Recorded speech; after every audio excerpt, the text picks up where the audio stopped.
Hello family and friends, सलाम, नमस्ते, सत श्री अकाल। दोस्तों, आज हम बात करने वाले हैं एक ऐसी कंपनी की जिसका नाम सुनते ही हमारे दिमाग में ग्राफिक कार्ड, एआई और गेमिंग के सपने आल हो जाते हैं। थंबनेल देखने के बाद आप समझ ही गए होंगे कि मैं किस कंपनी की बात कर रहा हूँ। जी हाँ दोस्तों, मैं बात कर रहा हूँ एनवीडिया कंपनी की।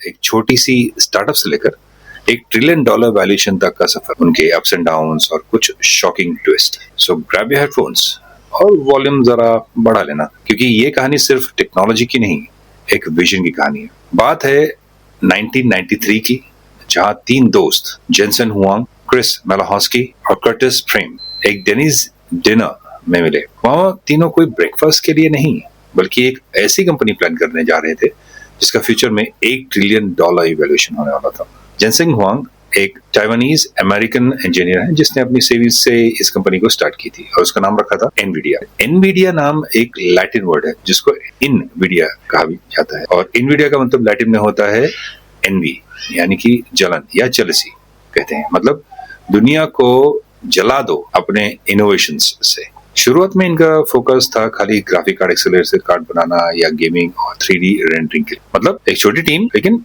बड़ा ड्रीम। ये कहानी है कि कैसे एक ग्राफिक कार्ड कंपनी ने बैंक्रप्सी से बचकर एक रिस्क की बेट लगाई है और आज पूरे एआई रेवोल्यूशन को पावर कर रही है। सोचिए, ये 3 बड़े जानलेवा पिवट्स और उनसे मिली एक अनबिलीवेबल जीत। इनका गोल सिंपल था, डिस्प्ले पिक्सल्स जो ना के बराबर चल रहे थे और काफी लैग हो रहे थे, उनको बेहतर बनाया जाए। लेकिन शुरुआत काफी मुश्किल थी। उनका पहला चिप NV1 एक बहुत ही डिजास्टर था जो मार्केट में बुरी तरह फेल हो गया और एनवीडिया को सीधे $7 मिलियन लॉस हुआ, यानी कि $70 लाख। कंपनी शुरू होने से पहले ही खत्म होने की कगार में थी, लेकिन उन्होंने हार नहीं मानी। उन्होंने तेजी से मूव किया। उन्होंने पुराने आर्किटेक्चर को फेंक दिया और रीवा 128 लॉन्च किया, और उसके तुरंत बाद एनवीडिया ने दुनिया को दिया एक नया वर्ड, जीपीयू, यानी ग्राफिक्स प्रोसेसिंग यूनिट। इनका पहला प्रोडक्ट ही था GeForce 256 और यही था उनका टर्निंग पॉइंट। गेमिंग वर्ल्ड बदल रहा था, ग्राफिक्स रियलिस्टिक होने लगे और गेमर्स ने एनवीडिया को अपना हीरो बना लिया। लेकिन ये सिर्फ गेमिंग तक लिमिटेड नहीं था। एनवीडिया ने रियलाइज किया जीपीयू सिर्फ गेम्स के लिए नहीं, कंपटीशन और एआई के लिए भी यूज कर सकते हैं। वो सिर्फ ग्राफिक कार्ड नहीं, सुपर पावर्ड पैरेलल प्रोसेसर बना रहे थे। इससे उन्हें 1999 का आईपीओ मिला और सबसे बड़ा पहला माइक्रोसॉफ्ट एक्सबॉक्स कंसोल का कॉन्ट्रैक्ट भी मिला। गेमिंग मार्केट के लिए तो वो किंग बन चुके थे, लेकिन सिर्फ गेमिंग पर डिपेंड रहना उनके ग्रोथ को लिमिट कर रहा था। 2006 में एनवीडिया ने लॉन्च किया CUDA आर्किटेक्चर।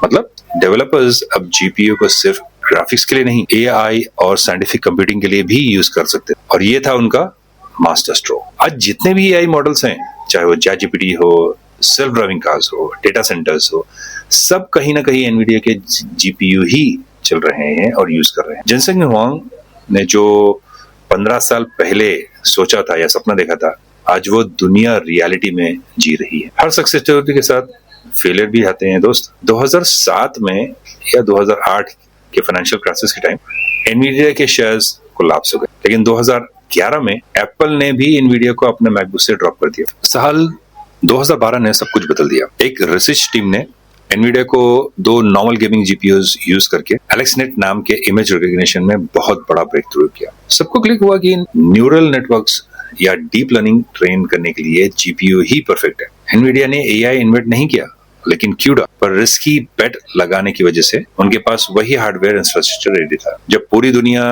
को एआई की हील मिली तो सिर्फ हथौड़ा एनवीडिया के पास था। और 2020 में जब क्रिप्टो माइनिंग के चक्कर में जीपी प्राइसेस स्काई रॉकेट हुए, एनवीडिया को क्रिटिसाइज किया गया फॉर शॉर्टेज और ओवर प्राइसिंग के लिए। लेकिन जेनसेन हुआंग हर बार वापस आए, एक ब्लैक लेदर जैकेट पहनकर और एक न्यू स्ट्रेटेजी के साथ। क्या कमबैक था यार बॉस।